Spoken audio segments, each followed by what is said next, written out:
There's a folder on almost every deep-sea project that no one talks about.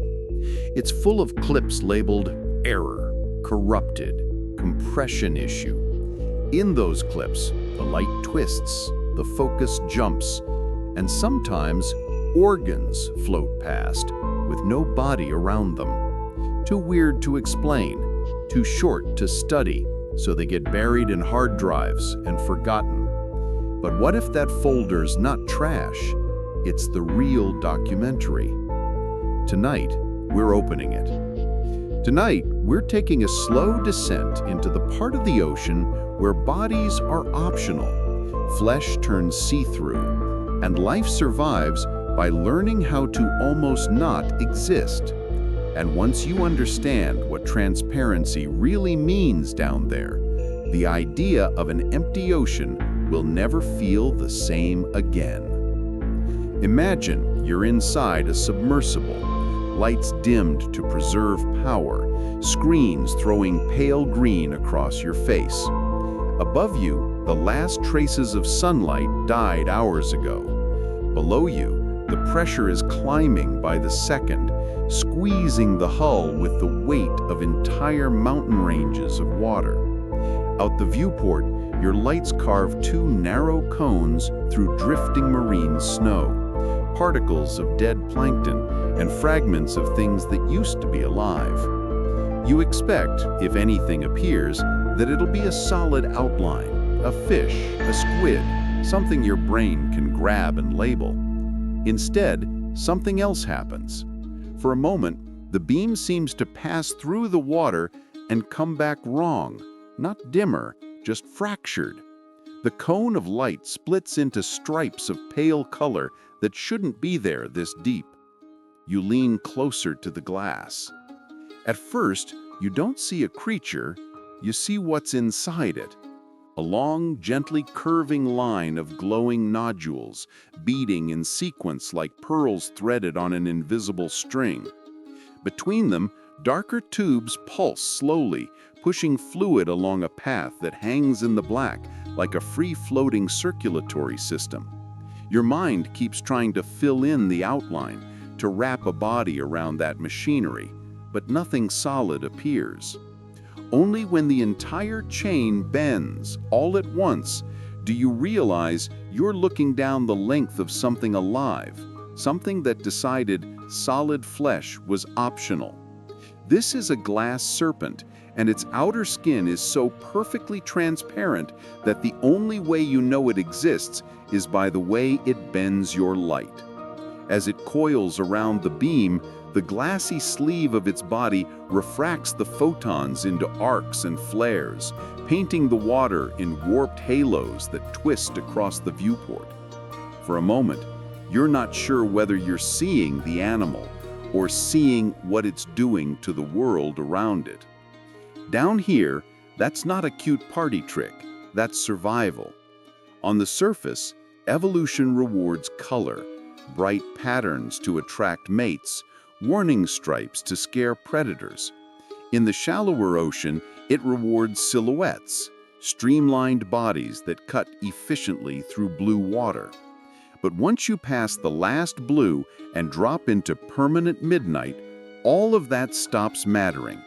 There is no sun to reflect, no sky to silhouette against. Down here, the most successful strategy isn't to be fast or armored or beautiful. It's to almost not be there at all. Transparency is the deep sea's ultimate answer to the question, how do I survive when light is rare and everything that hunts me is tuned to the slightest hint of contrast? If your predators are looking for edges, you erase your edges. If they're looking for shadows, you become the shadow of nothing. The cost is that your insides are on display. A beating heart here, a twisting gut there, a chain of nerves flickering like a loose neon sign. When crew on surface ships first reviewed footage of creatures like this, many of them reported the same visceral reaction. It wasn't just that the animals looked alien, it was that they looked inside out. We're used to bodies being private, to muscle and skin hiding everything fragile. In the deep, the ocean doesn't care about our modesty. It takes the parts that matter, hearts, veins, nerves, and hangs them bare in the water, wrapped in walls so clear the camera barely knows they're there. Let me tell you about the cystosoma, a crustacean about the size of your hand that's effectively invisible. Its body is completely clear, but the real marvel is its head, which is almost entirely composed of one giant sheet of eye tissue. It doesn't have eyes in the traditional sense. Its whole head is a retina looking upward, scanning for the faintest silhouette of prey against the dim surface light. To see better, it had to become invisible, removing all pigment from its body so it doesn't cast a shadow itself.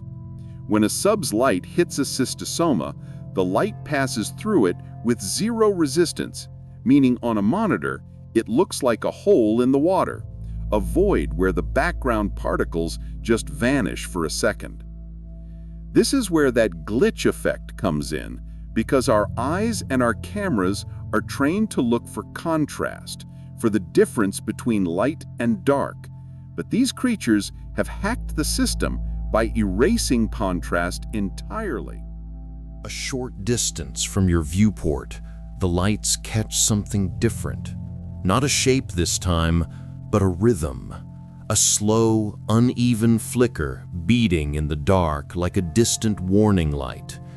At first, the computers log it as an equipment anomaly, sensor calibration off, but you swing the sub toward it anyway. Out of the black, a single organ emerges, a heart roughly the size of a human torso, suspended alone in the water.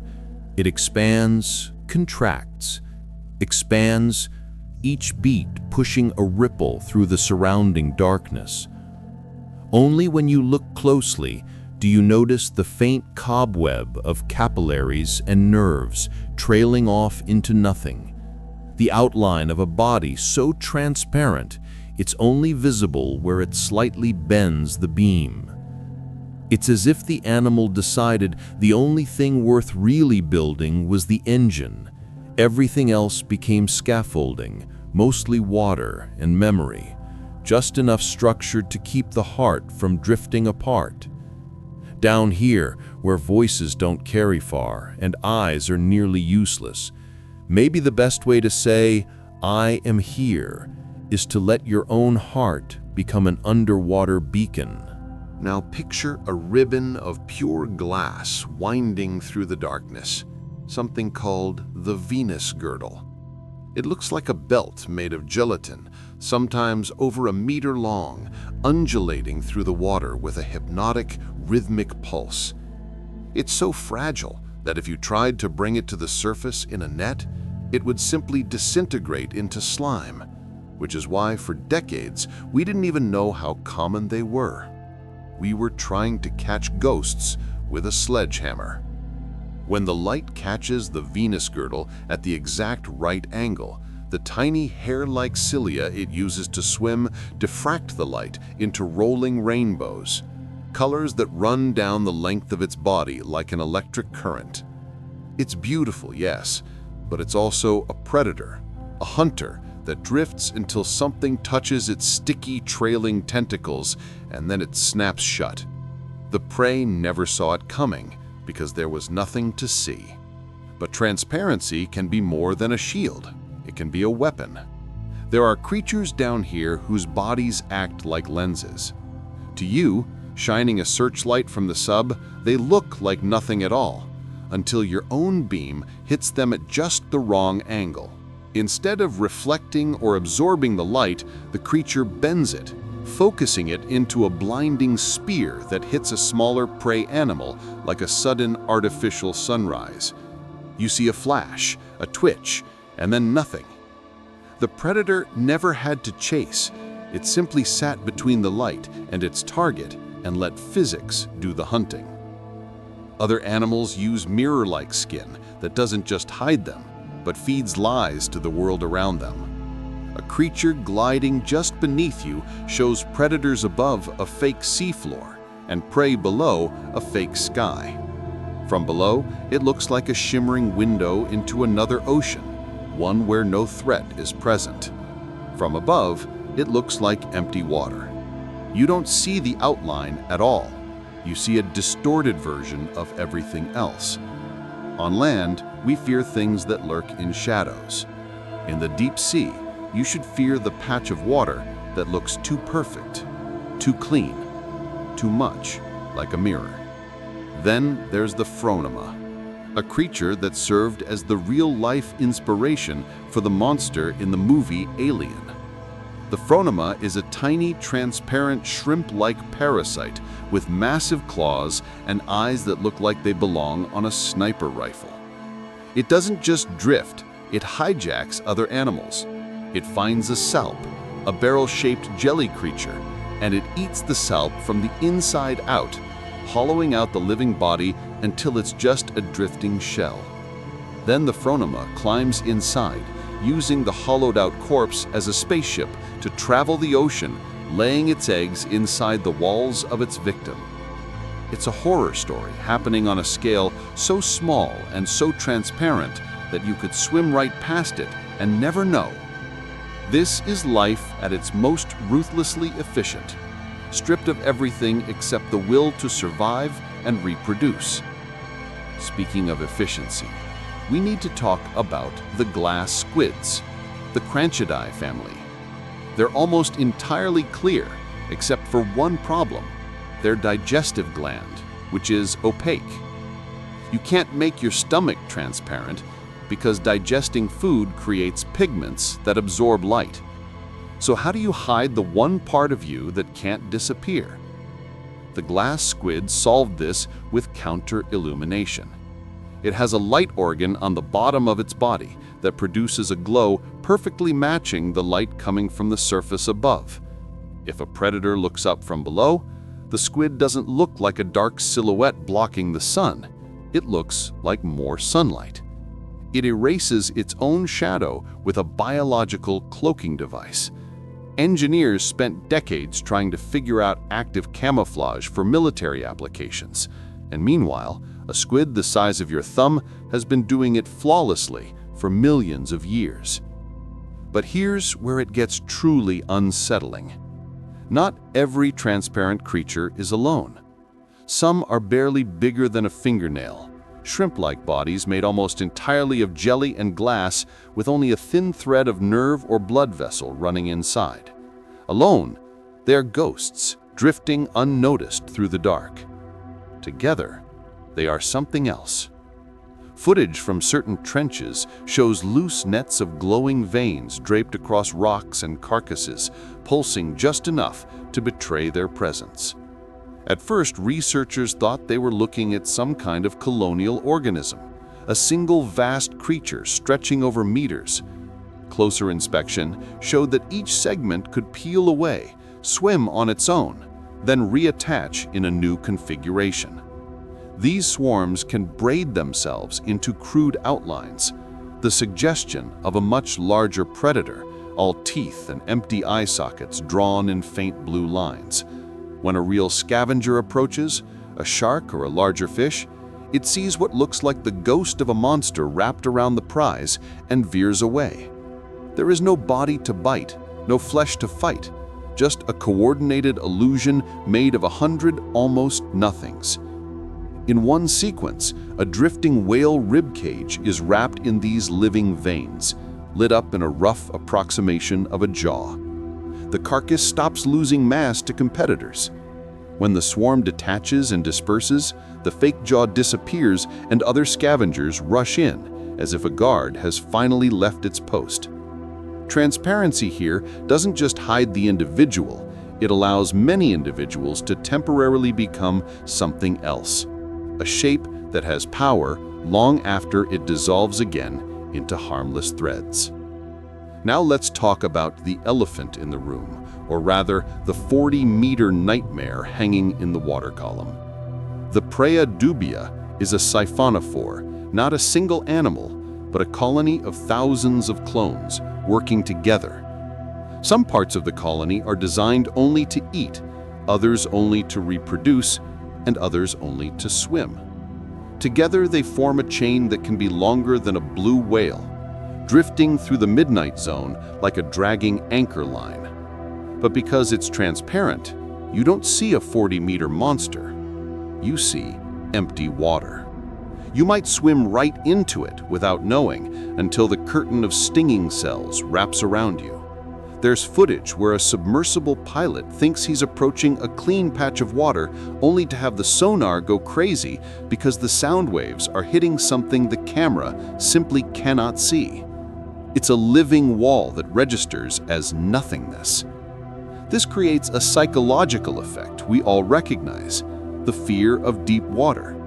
Because deep down, we know that empty doesn't mean safe. All of this raises a question that most textbooks never bother asking. How many species are we missing because we built our entire idea of seeing around solid bodies? Think about how we've explored the deep.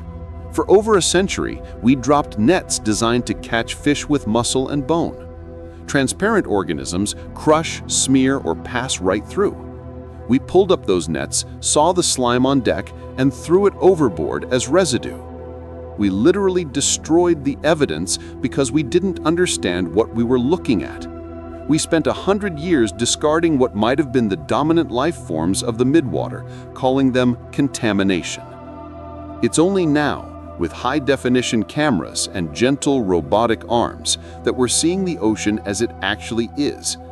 Not a place of fish and sharks, but a kingdom of glass, jelly, and refracted light. We're realizing that the standard body plan, bones and muscle and skin, might actually be the minority in the open ocean. The average citizen of Earth's biosphere is likely a transparent gelatinous drifter, not a vertebrate.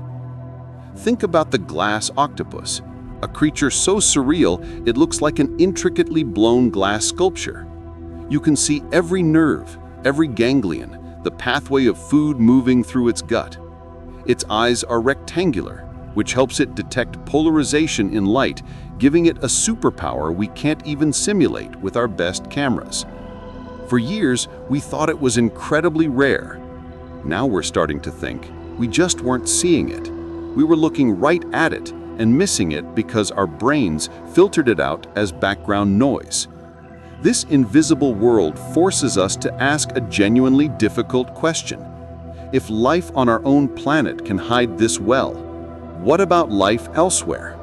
If we sent a probe to the oceans of Europa or Enceladus, would we even notice the life there if it didn't cast a shadow? We're so biased towards solid shapes that we might be staring at a teeming ecosystem and calling it sterile water. The footage that editors delete, the glitches where the focus pulls and the light bends wrong, those might be the most important frames in the archive. They're the moments where the veil slips. So, take a breath with me right now. Pause this video for 3 seconds, hit that subscribe button, and join the people who are willing to look directly at the parts of the ocean most documentaries gloss over. Drop a comment after you finish watching and tell me what unsettles you the most. The organs hanging in the dark?